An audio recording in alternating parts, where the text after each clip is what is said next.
Al-Imam At-Tabari rahimahullah mengatakan islah itu antara dua yang berselisih. Orang berselisih, orang udur, orang ya tidak damai lah istilahnya Bapak Ibu. Kemudian ada satu penengah, nah kita mengadakan islah, kemudian Allah Subhanahu wa taala akan memberikan yang penengah tadi ganjaran.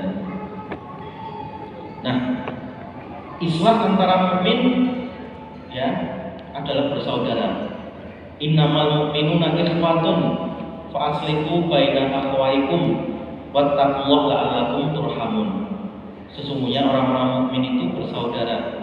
Perempuan laki-laki, laki-laki perempuan, ya, orang ajam, orang tidak ajam, orang Arab, non Arab, orang Indonesia, luar Indonesia itu bersaudara. Bisa nggak buktikan bahwa Muslim dengan Muslim yang lain itu bersaudara? Kalau kita yang sedang berada di tanah suci umpamanya, kan kita dianggap saudara itu Bapak Ibu, kita dianggap saudara, kita dianggap saudara. Paling kalau Ramadan, itu sangat kerasa sekali gitu. Bapak Ibu mungkin dikasih banyak sekali, kan ya? Kalau Ramadan, di luar Ramadan pun diberi banyak makanan minuman, itu dianggap saudara. Damaikanlah kedua orang yang bertikai.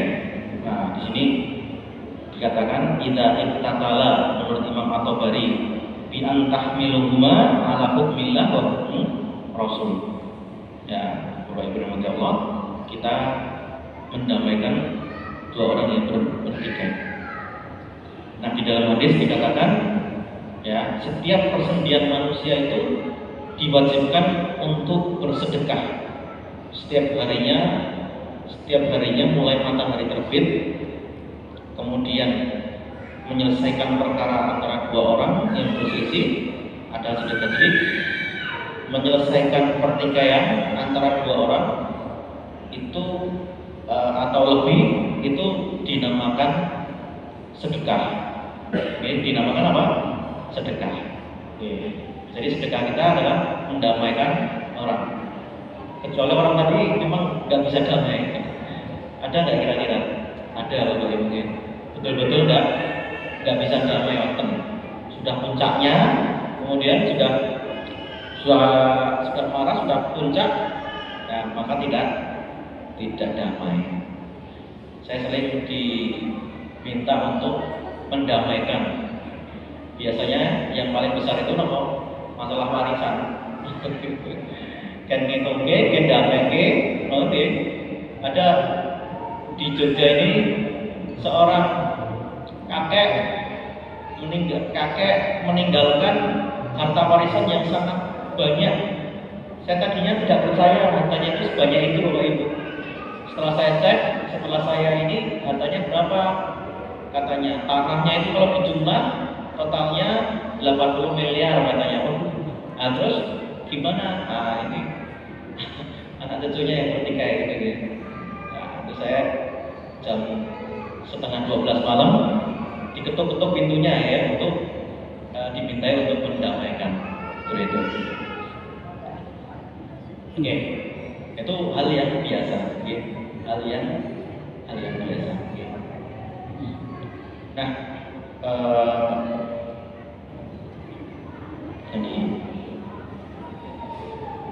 Nah, dari Ummu Kalsum binti Uqbah bin Abi Mu'aid radhiyallahu anha, dia berkata, aku pernah mendengar Rasulullah SAW bukanlah dinamakan pendusta, orang yang mendamaikan antara manusia.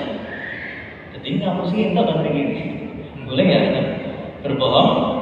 Tujuannya untuk mendamaikan. Maksudnya bukan berbohong, tapi secara umum itu benar yang dikatakan itu gitu. Kemudian menyampaikan kebaikan, kemudian dia Ummu Kalsum mengatakan, aku tidak pernah mendengar beliau memberikan keringanan terhadap apa yang diucapkan oleh manusia kecuali dalam 3 hal. Jadi bohong pada umumnya itu dalam 3 hal ini Bapak Ibu itu dianggap bukan bohong. Ya. Yang pertama perang. Nah, perang itu ngapusi ya kalah mesti perang taktik dan lain sebagainya buat itu ngapusi. Kemudian apa yang kedua? Mendamaikan antara manusia. Yang ketiga, rayuan seorang pria terhadap istrinya atau sebaliknya. Nah, ini juga bukan dinamakan bohong, tapi namanya apa? Tauriyah. Tauriyah. Bukan tauriyah, tapi tauriyah. Nah, tauriyah atau permainan kata-kata. Sebenarnya tidak bohong, cuma permainan kata-kata. Tauriyah ini dalam Islam diperbolehkan, apalagi dalam 3 hal tadi. Perang, mendamaikan orang, kemudian apa? Ucapan suami atau istri kepada yang lain. Menampakkan pada yang diajak bicara, meskipun tidak sesuai kenyataan, namun di satu sisi pernyataan itu benar pernyataannya. Contohnya, si Ahmad, mohon maaf kalau nggak ada yang namanya Ahmad. Si Ahmad ini si Fulan itu yang mencacimu itu benar-benar memujimu. Maksud pujian ini adalah pujian umum. Bukan tertentu, karena setiap muslim pasti memberikan pujian pada yang lain. Kemudian si Fulan penuh dendam itu selalu mendoakanmu. Orang ketiga mengatakan itu Bapak Ibu. Tapi nek malah diojo-ojoi. Kemarin ada yang mendendam padamu, ada yang mencacimu, oh itu nyanyi saya juga. Wah, itu namanya dia orang ketiga tapi dia kompor, orang yang mengkompor. Nah, lawanannya yang kompor adalah apa? Orang yang muslih, orang yang melakukan islah. Contoh lain ini kalau yang sudah menikah, baru menikah, atau yang nantinya insya Allah dia mudah-mudahan pernikahannya itu langgeng, perkataan suami pada istrinya atau istri pada suami.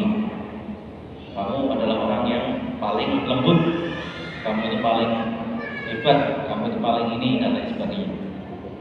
Kemudian jawabannya istrinya orang enggak.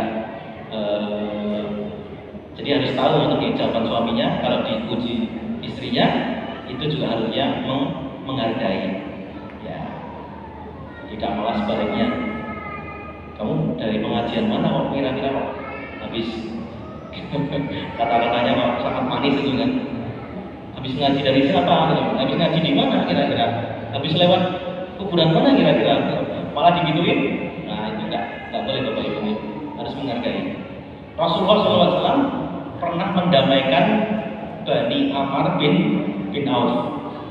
Bani Amr bin Auf itu di mana? Di dekat Masjid Kuba, masjid pertama yang didirikan oleh Nabi Shallallahu Alaihi Wasallam. Sebelum mendirikan Masjid Nabawi, Rasulullah itu mampir. Sebelum sampai Masjid Nabawi, Rasulullah itu mampir dan melewati daerah namanya Kuba.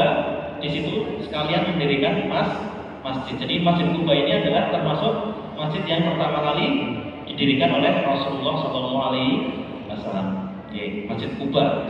Jadi Bani Amr bin Auf itu banyak di daerah sini. Rasulullah ketika itu mendamaikan, mengajak para sahabatnya, yuk kita ke sana, kita sholat jamaah bersama-sama, antara kaum yang berselisih, mendamaikan. Ketika datang juga mendamaikan suku Aus dan Khazraj ketika itu. Hebat sekali ya Nabi. Jadi Nabi bisa mendamaikan orang yang ada orang-orang kelompok yang itu berselisih. Ya, bukan cuma 2 orang, tapi antara kelompok Bapak Ibu yang dirahmati Allah. Kalau antara kelompok itu lebih pelik, lebih susah, lebih banyak daripada seseorang. Jadi kalau perang boleh bohong, ya siasat. intrik, taktik. Kalau sejarah Islam, panglima yang belum pernah kalah Khalid bin Walid. Sejarawan tidak pernah tidak menyebutkan Khalid bin Walid ini, Bapak Ibu, seorang panglima yang ketika perang tidak pernah kalah. Ada 3 orang yang tidak pernah kalah sepanjang sejarah yang dari Islam ini. Khalid bin Walid. Ketika perang Uhud beliau masih mohon maaf kafir, gitu kan? Wah, sebenarnya orang Islam menang, tapi karena taktiknya ini, taktiknya Khalid bin Walid, nah itu orang Islam pada turun, dari Jabal Ruman, pemanah-pemanah itu turun, ambil harta rampasan. Kemudian ternyata apa? Masih ada putaran, gitu, muter akhirnya yang dipimpin Khalid bin Walid ini muter akhirnya ya dari belakang itu kaum muslimin itu diserang, sehingga ya muslim ketika itu banyak menerima kekalahan, banyak orang meninggal ketika perang Uhud. Ya itu waktu Khalid bin Walid masih jadi panglima sana, gitu. Begitu Khalid masuk Islam, kemudian Rasulullah SAW menjuluki Khalid bin Walid ini sebagai pedang Allah yang terhunus. Dan tentu saja sepanjang hayat beliau tidak pernah mengalami yang namanya kekalahan, Bapak Ibu. Hebat sekali kita. Khalid bin Walid, Genghis Khan dari Mongol, kemudian Sun Tzu dari Tiongkok, Cina. Kok Amerika nggak ada? Saya belum pernah melihat panglima. Di Vietnam kan kalah Amerika, gimana? Kalah perang. Jadi di Vietnam itu ya pasukan Amerika itu dipukul mundur, oleh orang-orang Vietnam yang itu punya rahasia. Jadi tidak ada sebuah peradaban yang itu menangan terus-menerus, Bapak Ibu. Tidak ada peradaban yang itu menangan terus-menerus. Mungkin sekarang iya, bisa menginvasi Venezuela, ya bisa menyerang Iran, tapi belum tentu kalau berhadapan dengan negara-negara yang kayak Rusia, China, dulu 2015 ada kajian tentang bangkitnya Cina, ketika itu belum seperti sekarang, tapi sekarang luar biasa Cina itu, termasuk kekuatan dunia. Itu. Nah, tadi Islam, orang-orang yang mau cerai di Nigeria itu seorang hakim mendatangkan orang-orang yang mau cerai itu, kemudian apa? Disuruh pulang dulu itu untuk apa? Ngambil pakaian yang dipakai ketika menikah. Masih nyimpen nggak? Datang. Ingat dulu ya, ketika kamu menikah, ketika kamu menikah, kamu itu sulit, artinya mulai dari nol. Tapi sekarang kalau punya banyak uang, kenapa mau bercerai Itu aneh, gitu kan? Kalau Pak Ridwan Kamil sama Bu Cinta, insya Allah bisa nggak ya? Oh enggak, kau terbawa ketika Tapi mungkin Bapak Ibu Rahmatullah, karena islah di antara manusia itu memiliki pahala. Jadi seorang hakim di Nigeria itu untuk mengurangi tingkat perceraian, itu salah satunya adalah apa? Meminta kedua pasangan yang mau bercerai untuk memakai pakaian ketika menikah dulu, itu ternyata efektif untuk menangkal perceraian. Kecuali yang tidak mungkin bersama, tapi ini sangat efektif. Jadi pinter, hatinya pinter. Tapi sebelumnya kan ditawari dulu Oke, mau terus atau mau pisah? Mau terus atau mau pisah? Nah, oke. Kalau pisah, punya anak berapa? Anakmu gimana? Kasihan, mau diusir. Makanya apa? Makanya iya tamar rokok. Ya, jadi di dalam surat An-Nisa itu dikatakan apa namanya, Islah itu baik, damai. Kemarin yang paling menonjol kira-kira Islah, mungkin di organisasi seperti Nahdlatul Ulama kan, itu kemarin baru panas panas gara-gara salah satunya tambang. Kalau terindikasi berafiliasi dengan Israel itu sejak 2015 Bapak Ibu, itu ya beliau itu ya ketua itu sering berdialog, karena beliau itu senangnya dialog, memang harus akui bahasa Inggrisnya bagus. Tapi kalau menurut yang saya dengar, itu salah satu faktor itu karena memang tambang itu, konsepsi tambang itu sangat berpengaruh terhadap suatu roda organisasi seperti itu. Dilematis juga, suatu pemberian, tapi itu bisa menjadi suatu buah simalakama, bisa menjadi suatu hidup. Nah, ini perpecahan juga bisa, bisa. Makanya kemarin majelis taklim itu sampai 3 kali. Sampai berapa? Terpanjang sepanjang sejarah. Terpanjang sepanjang membahas apa? Gitu? Saat ini tambang di satu sisi menyebabkan keuntungan, tapi di satu sisi merusak lingkungan. Tapi kalau ada tambang yang tidak merusak lingkungan, nah itu gimana caranya? Gimana caranya? Ya itu baru diikhtiarkan.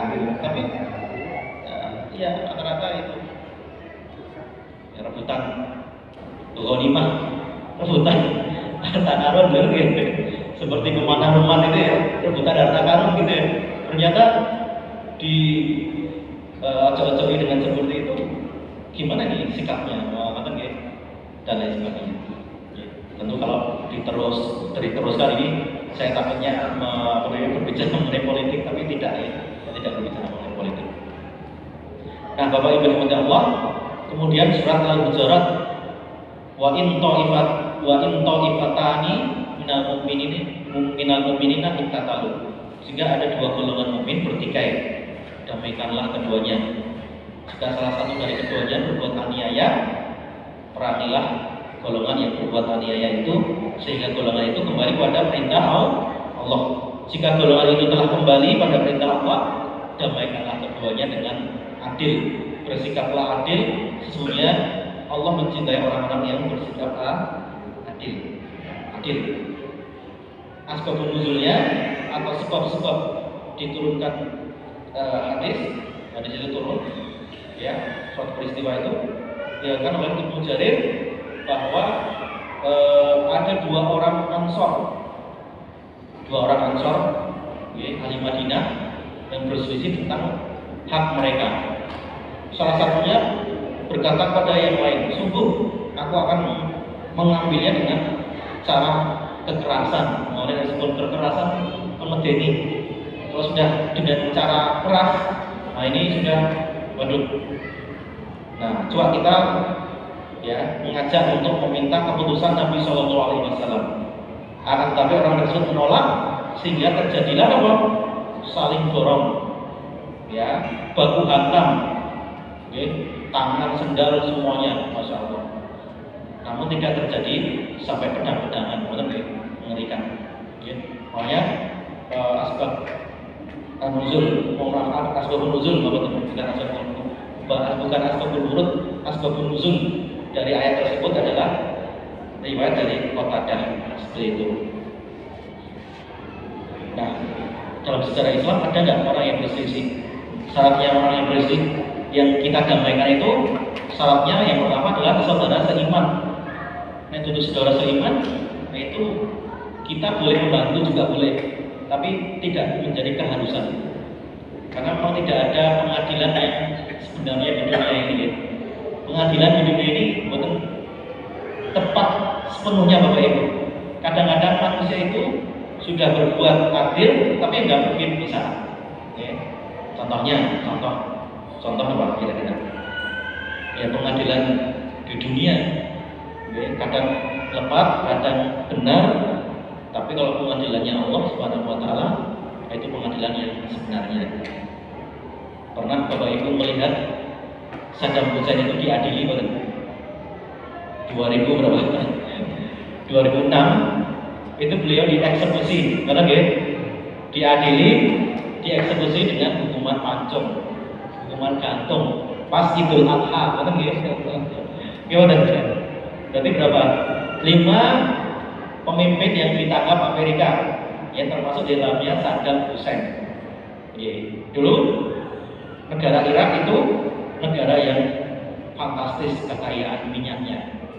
Jadi semua ini reasoningnya adalah suatu negara itu punya kekayaan yang melimpah. Intinya itu.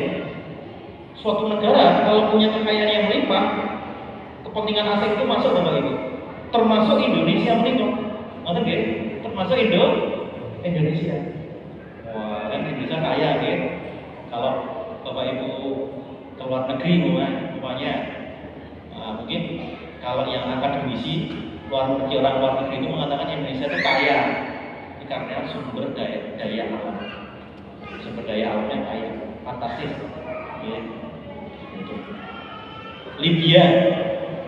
Libya tahu Bapak Ibu salah satu negara di Afrika yang masih negara Arab yang dipimpin oleh Muammar Gaddafi.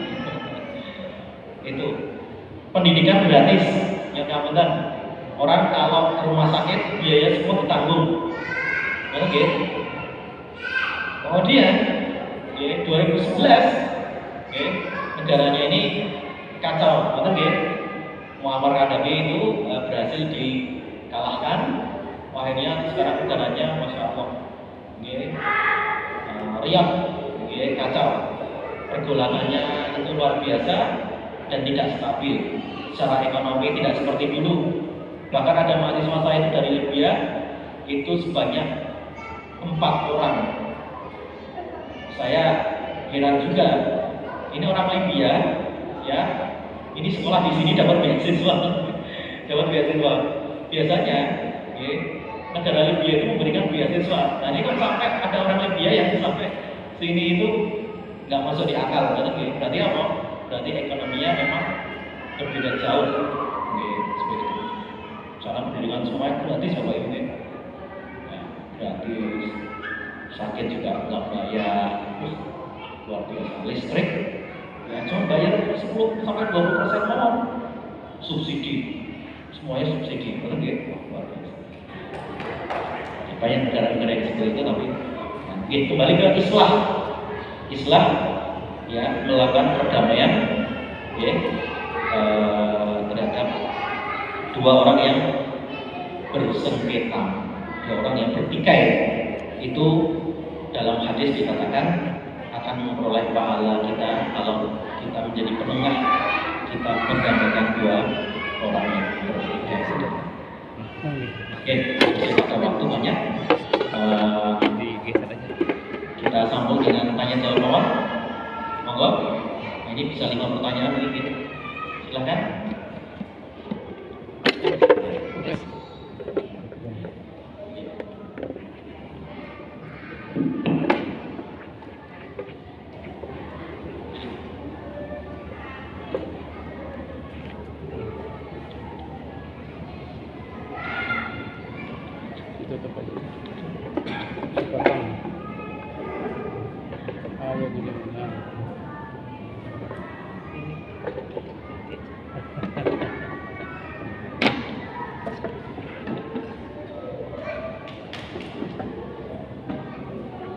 Monggo ada yang pertanyaan boleh silakan. Tentang berbohong suami istri ketika nikah dia antar suami istri tidak berbicara soal masa lalu, tapi apakah juga ketika pas nikah sebaiknya juga tidak dibicarakan, ataupun kalaupun ditanya itu boleh berbohong, misalnya pernah berzina dan sebagainya. Terima kasih.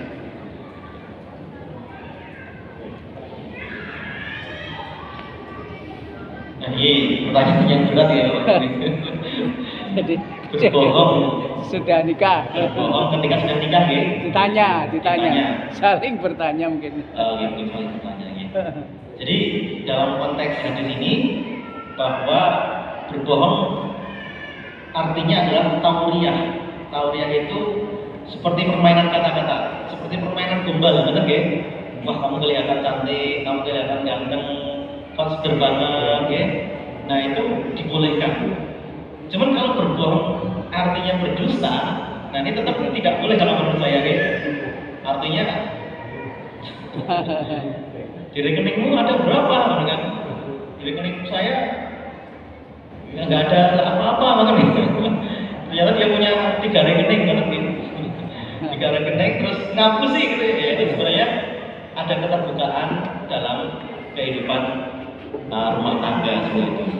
Jadi kalau orang terbuka dalam kehidupan rumah tangganya, niscaya Allah akan berkahi hidupnya, Bapak ya. Tapi kalau berbohong menutup-nutupi, umpamanya, nah ini kalau menurut saya nanti akan menjadi masalah apabila ketahuan. Nah, nanti. Tapi kalau namanya itu dilakukan, namanya sebelum menikah ditanya, kok alhamdulillah belum pernah dan lain sebagainya. Nah itu termasuk kalau seorang tadi menerima apa adanya, dia betul apa? Artinya disampaikan aja kejujurannya, ya jujur, kamu apa adanya apa enggak menerima aku. Saya itu dulu masa lalunya mungkin tidak terlalu baik, umpamanya. Tapi dengan sama kamu, insya Allah masa lalu masa depanku, insya Allah paling tidak saya pengen hijrah, saya pengen baik, umpamanya maka nah itu kan bagus malahan. Tapi kalau berbohong dan lain sebagainya, nah itu bisa menimbulkan apa? Ketidakharmonisan. Umpamanya dia ketahuan, oh ternyata kamu itu katanya dulu nggak punya mantan, tapi kok banget mantannya 10 mau gitu. Nah, nanti gitu. Nah, jadi efeknya nanti ke keadaan rumah tangga mama itu, Pak. Tapi kalau dia itu tauriah itu boleh.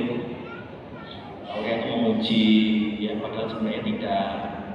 Kok putih banget ya, ngomong liya muniran kok yang putih gitu. Ya Humayho, wahai yang kemerah-merahan pipinya, gitu kan? Kan pada apa itu kan? Jadi itu adalah satu tauriah ujian yang baik. Ya. Tapi, nah kalau yang namanya dusta bohong, nah itu memang tidak boleh. Ya, kalau maksudnya berdusta itu memang tidak sebenarnya, ya, dia punya harta tapi disembunyikan, bilangnya saya tidak punya harta, gitu. Kemudian ternyata setelah dicari-cari sama istri, kan? Oh ternyata rekeningnya 3, gitu. Dia dikasih ATM-nya, tapi mobile bankingnya di kita, gitu. Begitu ada transfer, pindahkan, ada transfer, pindahkan, sehingga yang di rekeningnya yang di ATM-nya itu yang dipegang istri. Nah itu segini ya, gitu. Jangan-jangan ini pengalaman pribadi dengan Mas. Bapak Ibu. Jadi salah satu keberkahan itu kita apa adanya. Jujur itu menyebabkan kita pada kebaikan.